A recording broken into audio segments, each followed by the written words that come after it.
সম্মানিত উপস্থিতি, আমাদের দেশে অনেক মসজিদে জুম্মার দিনে আশা ব্যবহার করে, আবার অনেকে আশা ব্যবহার করে না। আশা চিনেননি? লাঠি। লাঠি কি? লাঠি। এটা রাসূলের সুন্নাহ। এটা কি? রাসূলের সুন্নাহ। রাসূলের সুন্নাহ রাসূল ইউজ করেছেন। এটা প্রত্যেকটা ইমাম সাহেবের, খতিব সাহেবের রাসূলের সুন্নাহ হিসাবে প্রত্যেকটা জুমার দিন ইউজ করা, এটা আমাদের প্রত্যেকের উচিত। সম্মানিত উপস্থিতি, এখনকার মানুষ তো সুন্নাত আমল করতেই চায় না। মনে করে যে সুন্নাতরা মনে হয় যে এটার কোনো কি নাই, ফজিলত নাই, এটার কোনো বরকত নাই। যেমন আপনাদের এলাকায় কেমন চলে আমি জানি না, দেখবেন ম্যাক্সিমাম জায়গায় আসরের নামাজের আগে 4 রাকাত সুন্নত নামাজ পড়ে না। আপনাদের এলাকায় এরকম আছে না? আবার এশারের নামাজের আগের যে 4 রাকাত সুন্নত, এটাও অনেকে পড়ে না। জুম্মার দিনে দেখবেন কত ডিজিটাল মুসল্লি। ইমাম সাহেব খুতবা দেওয়ার সময় হইলে দৌড়িয়া যায়, ইমাম সাহেব 2 রাকাত সালাম ফিরানোর পরে দ্রুত গতিতে বের হয়ে আসে। এই যে আমাদের ইবাদতের কন্ডিশন। আর বর্তমানে ওয়াজ নসিহত, আমরা ধ্বংসের খুব নিকটে, তো আমরা ধ্বংসস্তূপের খুবই কাছে। আপনারা মনে করতেছেন হয়তো সাধারণ বিবেচনায় যে টাকা কামাই করতেছি, খাইতেছি, বাড়ি বানাইতেছি, ছেলে বিদেশ আছে, এটার নাম আসলে জীবন নয়। জীবন ওইটাকে বলা হয় যে এটা ইসলামী রঙে রঙিন হয়ে আমরা আল্লাহর কাজও করব, দুনিয়ার কাজও করব। এটা হলো আমাদের জন্য জীবন। সম্মানিত উপস্থিতি, এই যে মাহফিলগুলো এখন কেমন হয়েছে জানেননি? কয়েক ভাগে বিভক্ত হয়ে গেছে। যারা প্রকৃত সত্যিকারের আলোচনা করে, যেই আলেমগুলো স্টেজে বসে প্রকৃত সত্যিকারের কোরআন হাদিসের গ্রহণযোগ্য আলোচনা করে, ওই মাহফিলগুলোতে দেখবেন এখন মানুষ আসতে চায় না। আর যারা গান গাবে, অপ্রাসঙ্গিক এলোমেলো কথা বলবে, দেখবেন ওই সমস্ত বক্তাদের স্টেজে মানুষের কোনো অভাব নেই। তার মানে সত্যিকারের শিক্ষা অর্জনের লক্ষ্যে আমরা কাজ করতে চাই না, আমরা শুধু মজা নিতে চাই। আসলে মজা একটা সময় নেওয়া যায়, আর একটা সময় মজা কেউ না কাঁধে তুলে দিলেও কিন্তু আর ভালো লাগবে না। যেমন বৃদ্ধ মানুষগুলোকে যদি এখন আপনি টেনে হেঁচড়ে নিয়ে যান যে চলেন অমুকখানে মজা আছে, কি মজা কয় এই ধরনের মজা, উনি কিন্তু গাড়ি দিয়ে নিতে চাইলে উনি যাবে না। সম্মানিত উপস্থিতি, ভুলে গেলে চলবে না, আমাদেরকে একদিন এই পৃথিবী ছেড়ে চলে যেতে হবে। এই যে কবরবাসীর কথা বলেছেন, কবরবাসীরা কি অবস্থায় আছে আমি আপনি জানি না। আল্লাহ রাসূল বলেছেন, সমুদ্রের উপরে একজন মানুষ ভেসে বেড়াচ্ছে, কিন্তু সে কোনো কুল কিনারা পাচ্ছে না, সে আপনজনকে খুঁজছে। এই সমুদ্রের উপরে ভাসমান ব্যক্তিটা তার আপনজনকে পেয়ে যতটা খুশি হবে, তার চাইতে অনেক অনেক বেশি খুশি হবে কবরবাসী যখন তার আপনজন তার জন্য হাদিয়া পাঠাবে। জোরে কন্যা সুবহানাল্লাহ, সুবহানাল্লাহ।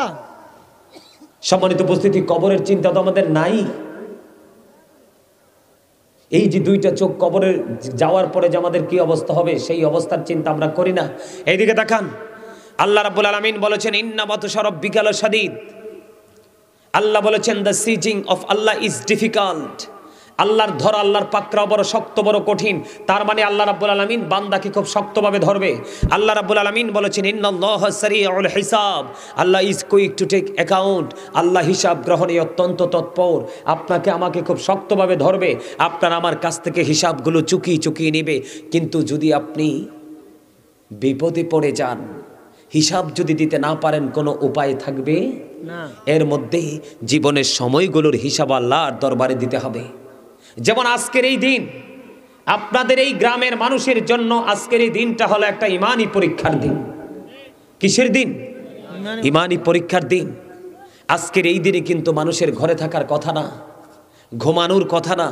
আজকের এই দিনে মানুষের জান্নাতের বাগানে থাকার কথা। এই আপনি এই দুনিয়াতে বিপদে পড়লে কত ধরনের সাহায্যকারী খুঁজে পান। মনে রাখবেন, 2টা চোখ খাটার পরে কিন্তু আপনি কোনো ধরনের সাহায্যকারী খুঁজে পাবেন না। আল্লাহ রাব্বুল আলামিন বলে দিয়েছেন, লা ইয়ামুতু, people will not die that day. সেদিন মানুষ মরতে পারবে না।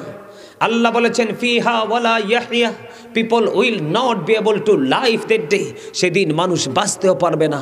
আল্লাহ বলেছেন ওমা হুম আনহা বিগাইবিন, people will not be able to escape that day, সেদিন মানুষ সেখান থেকে পালাতেও পারবে না। বাঁচারও সুযোগ নাই, মরারও সুযোগ নাই, পালাবারও সুযোগ নাই। কিন্তু আল্লাহ ধরবে কি নরম করে না শক্ত করে? শক্ত করে। আরে এত শক্ত হবে যেই শক্তের কথা স্বপ্নেও কল্পনা করা যায় না। কি নিয়েছেন, কি প্রস্তুতি নিয়েছেন ওই পারের জন্য, ওই সময়ের জন্য, ওই জায়গার জন্য কি প্রস্তুতি নিয়েছেন? এটা একটা জিকিরের জলসা। মানুষ নাই, ওই দোকানপাটে সব মানুষ, রাস্তাঘাটে সব মানুষ। জান্নাতের বাগানে আসার কোনো সুযোগ নেই। আল্লাহ রাব্বুল আলামিন বলেছেন বাঁচতে হলে তোমাদেরকে জিকির করতে হবে। ইয়া আইয়ুহাল্লাযীনা আমানু যকুরুল্লাহা যিকরান কাসীরা ওয়া সাব্বিহুহু বুকরাতাও ওয়া আসীলা। আল্লাহ রাব্বুল আলামিন ঈমানদারদেরকে বলেছেন তোমরা বেশি বেশি করে আল্লাহর জিকির করো। হে ঈমানদারগণ, তোমরা বেশি বেশি করে কি করো? জিকির করো। এবং সকাল টু সন্ধ্যা আল্লাহর পবিত্রতা ঘোষণা করো। জোরে কর না সুবহানাল্লাহ। সুবহানাল্লাহ। এই জিকির আপনি যেমনি থাকেন এমনিই করতে পারবেন। ফাযকুরুল্লাহা কিয়ামান, দাঁড়িয়ে তোমরা জিকির করো। ও কুউদান, বসে জিকির করো। ওয়া আলা যুনুবিকুম, তোমরা শুয়ে শুয়ে জিকির করো। তারপরেও জিকির বন্ধ করা যাবে না। যারা জিকির করে তারা হলো জিন্দা, আর যারা জিকির করে না তারা হলো মুর্দা। কোন সুস্থ মানুষ, কোন সুস্থ মস্তিষ্কের মানুষ আজকের এত সুন্দর জান্নাতের বাগান ছেড়ে সে ঘরে থাকতে পারে না। কারণ মাহফিলটা প্রতিদিন হয় না, প্রতি রাতে হয় না, শীতের কয়েকটা মাস হয়, তাও কোনো কোনো এলাকায় হয়, কোনো কোনো এলাকায় হয় না। আপনার আমার প্রত্যেকের হৃদয়ে কিন্তু ময়লা আছে, তার মানে কি গুনাহ আছে? আছে না? পাপ আছে, আছে না? আছে। বন্ধুরে আমার, আমার নবী, আপনার নবী, দু জাহানের বাদশা নবী সরকারে মদিনা, তিনি বলে দিয়েছেন প্রত্যেকটা মেশিনকে ক্লিয়ার করার একটা যন্ত্র থাকে। আল্লাহ রাব্বুল আলামিন মানুষের ব্রেইনের মধ্যে ঢুকিয়ে দিয়েছেন কোন মেশিনটাকে পরিষ্কার করতে কোন যন্ত্রটা ভালো বানাবে। আল্লাহ রাব্বুল আলামিন বলে দিয়েছেন প্রত্যেকটা মেশিনকে পরিষ্কার করার যেমন যন্ত্র আছে, মানুষের মনের ঘরকে পরিষ্কার করারও তেমন যন্ত্র আছে। আর মানুষের মনের ঘর পরিষ্কার করার যন্ত্র হলো মাওলার জিকির। সুবহানাল্লাহ। আল্লাহু আকবার বলেন না? আল্লাহু আকবার। বুঝতে পারছেন? মানে জিকির আপনার মনের ঘরটাকে একবারে কি করে দেয়? ক্লিন করে দেয়।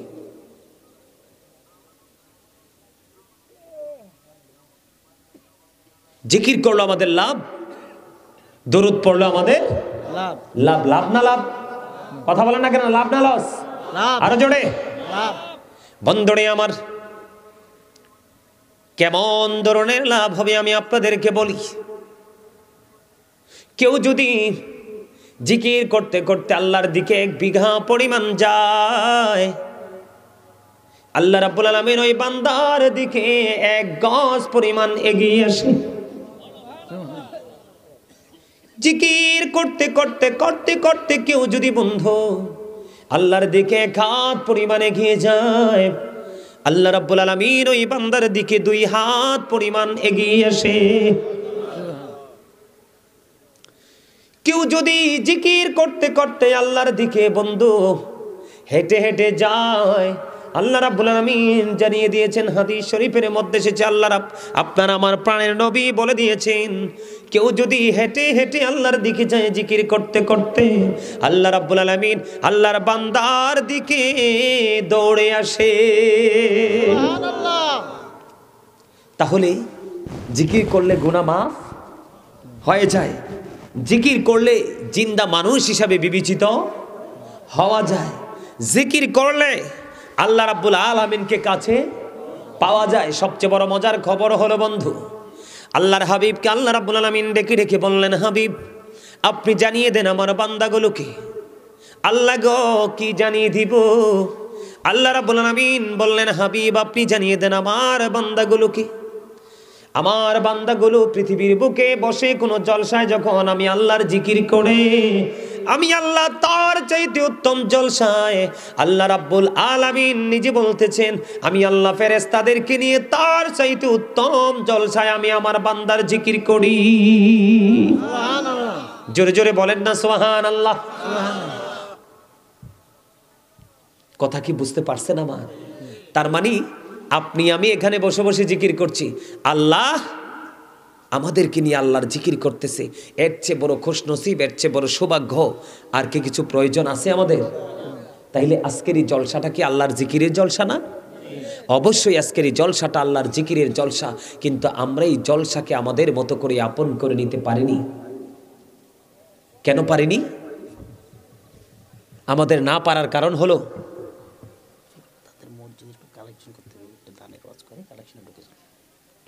আমার কথা কি আপনারা বুঝতে পারছেন? বুঝতে পারছেন? আপনারা তো কই না আপনাদেরকে মরা মানুষের মতো লাগে আমার কাছে। হ্যাঁ, আরে মিয়া এদিকে চান, আপনারা আছেন না? আরে মিয়া আপনারা কয়েকজন আওয়াজ দিলে তো মিয়া পুরো এলাকা গরম হয়ে যাব। 5 জন ছেলে এক লগে দাঁড়াই একটা আওয়াজ দিলে তো ধরেন এই এলাকা পুরো গরম। এখন মানুষ ওয়াজ শোনার জন্য এত মানুষ লাগে না, 5 জন মানুষ আলোচনা শোনার জন্যই যথেষ্ট। যারা আমল করবে আজকে শোনার পরে কালকে থেকে আমল শুরু করে দিবে। কি করে দিবে? আরো জোরে কন্যা, কি শুরু করে দিবে? আরো জোরে কন্যা সুবহানাল্লাহ। মাহফিল তো শেষ হয়ে যাবে, বেশিক্ষণ লাগবে না তো, আমরা মাহফিল শেষ করে দিব। কিন্তু আজকের এই মাহফিলটা এমন হতে পারে আপনার আমার জন্য কাল কিয়ামতের দিন নাজাতের উসিলা হয়ে যাবে। কি হয়ে যাবে? নাজাতের উসিলা। নাজাতের। আমার আগে যিনি আলোচনা করছেন, এশারের পরে তো মানুষ বেশি থাকার কথা। আমার আগে যিনি আলোচনা করছেন হুজুর, উনি কিন্তু খুব মজার মানুষ, রসিক মানুষ। ওমা ওনার সামনে এসে দেখছি 7-8 জন মানুষ। আজকেও ঠিক সেম অবস্থা। যাই কয়জন আসছে আবার ধীরে ধীরে ধীরে ধীরে বাড়ি চলে গেছে।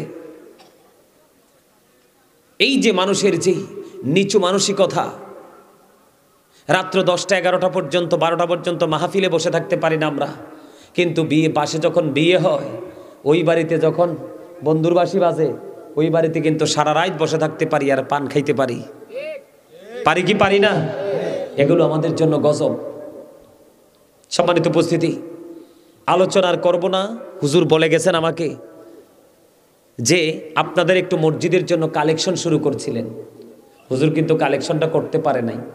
আমার দিকে চান, ওয়াজ যেহেতু আলোচনা যেহেতু ভালো করে শুনতে পারেন নাই, শোনার মানসিকতা নাই, তো আপনাদেরকে বলছি একটা ভালো কাজ করে যান। আল্লাহ বলেছেন এখানে আমার সামনে কোরআন শরীফ আছে। কি আছে?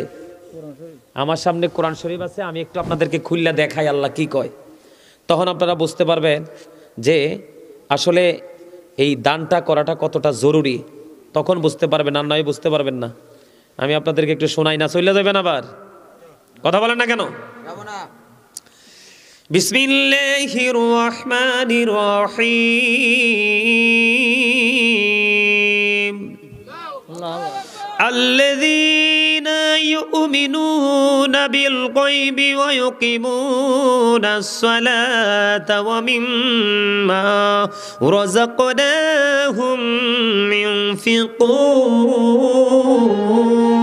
আল্লাহু আকবার। আল্লাহ রাব্বুল আলামিন কি কয় জানেন? সূরা বাকারাতে একবার প্রথম পৃষ্ঠায় আল্লাহ বলেছেন সাবধানী ওরাই যারা অদৃশ্যে বিশ্বাস করে, ইমানদার ওরাই যারা অদৃশ্যে বিশ্বাস করে এবং সালাত কায়েম করে। ওমিম্মা রাযাকনাহুম ইউনফিকুন। আল্লাহ রাব্বুল আলামিন বলেছেন যারা আল্লাহ রাব্বুল আলামিন যে সম্পদ দিয়েছেন, অর্থ দিয়েছেন, তা থেকে আল্লাহর পথে খরচ করে, দান করে। জোরে জোরে কোন সুবহানাল্লাহ। সুবহানাল্লাহ। তার মানে আপনি আমি 100% ইমানদার হইতে হলে কি করতে হবে? অদৃশ্য বিশ্বাস করতে হবে, নামাজও পড়তে হবে, এবং আপনার আবার তৌফিক অনুযায়ী আল্লাহর ঘরের জন্য, এতিম অনাথ মাদ্রাসার জন্য একটু দানও করতে হবে। হুজুর তো যা যতটুকু করেছেন করেছেন। আপনাদের মধ্যে কি কেউ আছেন আমি মোনাজাত করে দিব যে হুজুর আমি দিতে পারি নাই, এই আল্লাহর ঘর মসজিদের জন্য আমি কিছু দান করব? আছেন? কথা বলে না। এই আমার দিকে তাকান। হযরত আব্দুল্লাহ ইবনে মাসউদ রাদিয়াল্লাহু তাআলা আনহু থেকে হাদিস খানা বর্ণিত, আমার নবী, আপনার নবী, দু জাহানের বাদশা নবী, তিনি সাহাবায়ে কেরামদেরকে প্রশ্ন করলেন, সাহাবীরা রে, তোমাদের মধ্যে এমন কি কেউ আছো রে যে নিজের সম্পদের চাইতে ওয়ারিসের সম্পদ বেশি পছন্দ করো? এবার সাহাবায়ে কেরাম বললেন, ইয়া রাসূলুল্লাহ, ইয়া হাবিবাল্লাহ, নবী গো, আমাদের মধ্যে এমন কেউ নাই। এবার আমার নবী আবার পুনরায় বলে দিলেন যে ইন্তেকাল করার আগে যা তুমি আল্লাহর সন্তুষ্টি অর্জনের জন্য আল্লাহর পথে খরচ করে যাবে, এগুলোই হলো তোমার নিজের সম্পদ। আর যা তোমরা পৃথিবীতে দুনিয়ায় রেখে যাবে, এগুলো হলো তোমাদের ওয়ারিসের সম্পদ। যদিও তোমার উপার্জিত সম্পদ, এগুলোতে তুমি মৃত্যুবরণ করার পরে আর মালিকানা দাবি করতে পারবা না। আমার কথা কি আপনাদের বুঝে আসছে? তার মানে মানুষ মরার পরে আর তার পৃথিবীর সম্পত্তিতে আইসা কোনো কি করতে পারে না, দাবি করতে পারে না। দাবি করতে পারে না। আরে আসতেই তো পারে না, দাবি করবে কেমনে? এই জন্য আল্লাহ রাসূল বলেছেন, তোমরা ইন্তেকাল করার আগে যা দান করার দান করে যাও, এগুলোই হলো তোমার সম্পদ। আমি এমনটি বলছি না যে আপনারা আপনাদের বাড়িতে আপনারা আপনাদের সম্পত্তি এমনভাবে বিক্রি করে এনে দিয়ে দেন, আপনার ছেলে মেয়ে বিবি বাল বাচ্চা যেন থাকতে না পারে, ওইটা আমি বলছি না। মসজিদের জন্য, আল্লাহর ঘরের জন্য আপনাদের মধ্য থেকে যার যার যতটুকু সামর্থ্য আছে ততটুকু অনুযায়ী একটু দান করেন। তারপরে আমি এই 10-15 মিনিট তারপরে আমি মিলাদ কিয়াম করে মোনাজাত দিয়ে দিব।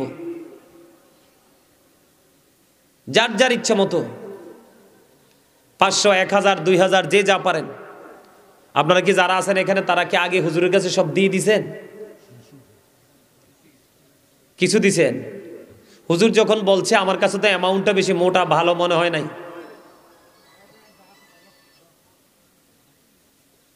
ঠিক আছে, আসো আসো। আরে মসজিদের জন্য দান করো, এই মসজিদ তোমাকে কিয়ামতের দিন রিসিভ করবে। কি করবে? সুপারিশ করবে।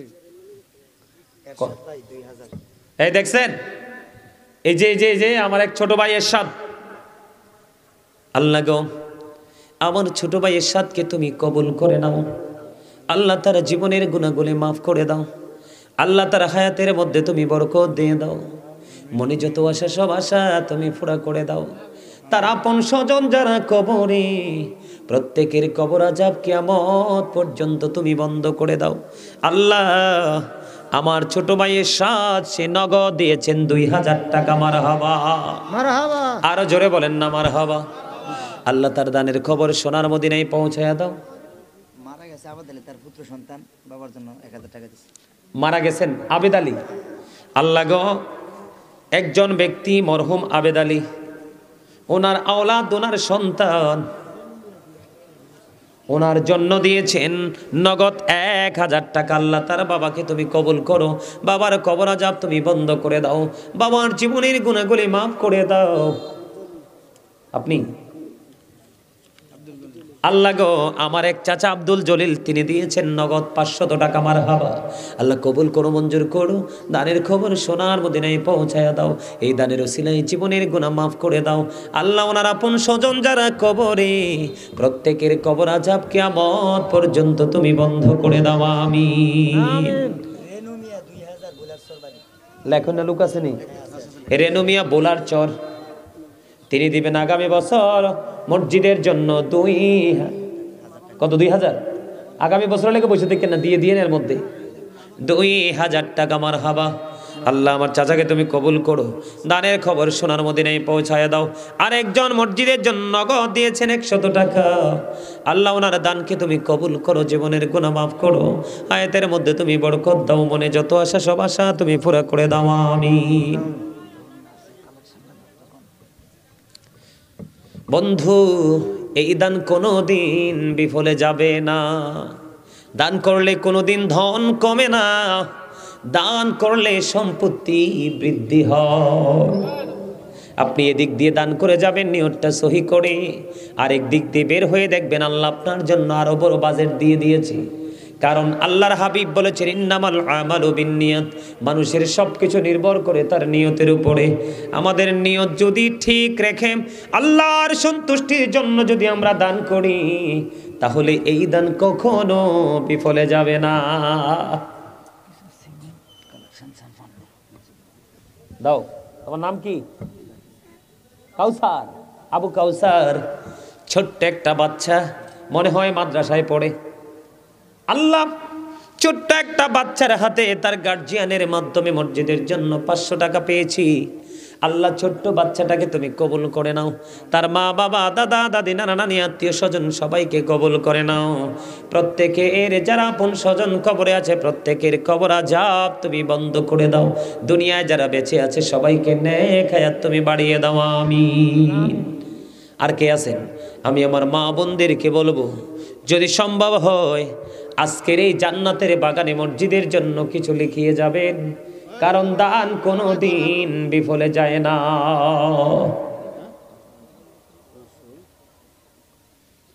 চাচা কি বলে? মোর চাচা চাচা ওটা হাতে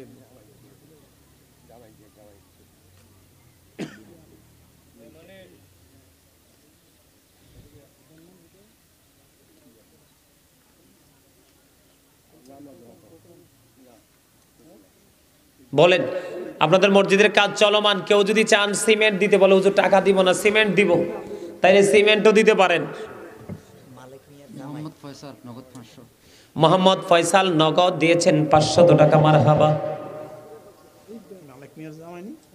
আব্দুল মালিক মিয়ার জামাই ইকবাল হুসাইন, তিনি দিয়েছেন 500 টাকা, মারহাবা। আল্লাহ কবুল করো, মঞ্জুর করো। দানের খবর সোনার মদিনায় তুমি পৌঁছায় দাও। আলী হোসেন বারাইপুর থেকে দিবেন 2000 টাকা, আরেকজন দিয়েছেন 100 টাকা, মারহাবা। আল্লাহ তাদের দানকে তুমি কবুল করো, তাদের জীবনের গুনাহ মাফ করো, হায়াতের মধ্যে তুমি বরকত দাও, মনে যত আশা সব আশা তুমি পুরা করে দাও, আমিন। আমিন। আরিফ দিছে, আরিফের নানার জন্য মাগফিরাতের জন্য 200 টাকা। আরিফুল ইসলাম তার নানার মাগফিরাত কামনা করে সে দিয়েছেন মসজিদে আল্লাহ 200 টাকা, আরিফকে তুমি কবুল করে নাও। আরেকজন দিয়েছেন 100 টাকা, আল্লাহ তুমি কবুল করে নাও। এখন যারা দিলেন তাদের দানের খবর সোনার মদিনায় পৌঁছায়া দাও। এই দানের উসিলায় জীবনের গুনাহগুলি মাফ করে দাও, আয়াতের মধ্যে তুমি বরকত দিয়ে দাও, মনে যত আশা সব আশা তুমি পুরা করে দাও।